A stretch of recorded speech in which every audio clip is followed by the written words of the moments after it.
Magandang araw! Ako po si Althea Catherine Delfin. Nag-uulat mula sa Blessed Generation Dream Academy TV. Grade 2 Goodness. Ating pagsa ngayon ay tungkol sa bagyo. Ang bagyo ay isang malakas na unos na may dalang malakas na hangin at ulan.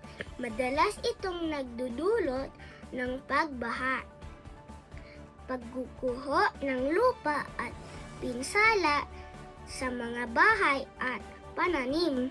Ano ang dapat gawin bago ang bagyo? Siguraduhin na may sapat na pagkain, inumin, flashlight at gamot. I-charge ang cellphone para may komunikasyon. Ihanda ang emergency kit. Makinig sa balita para malaman ang lagay sa panahon. Ano naman ang dapat gawin habang may bagyo? Manatili sa loob ng bahay at huwag lumabas kung hindi kailangan.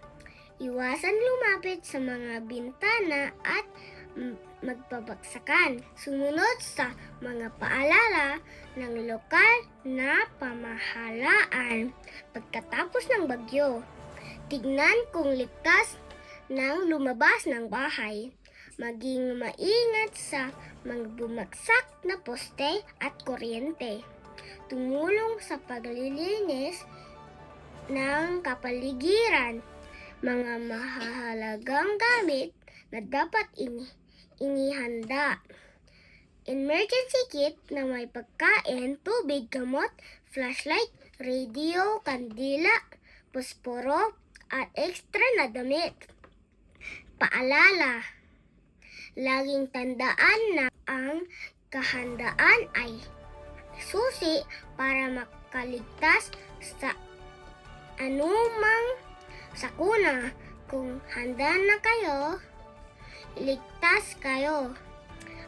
Ako po si Althea Catherine Delfin, nag-uulat mula sa Blessed Generation Dream Academy TV. Maraming salamat at mag-ingat!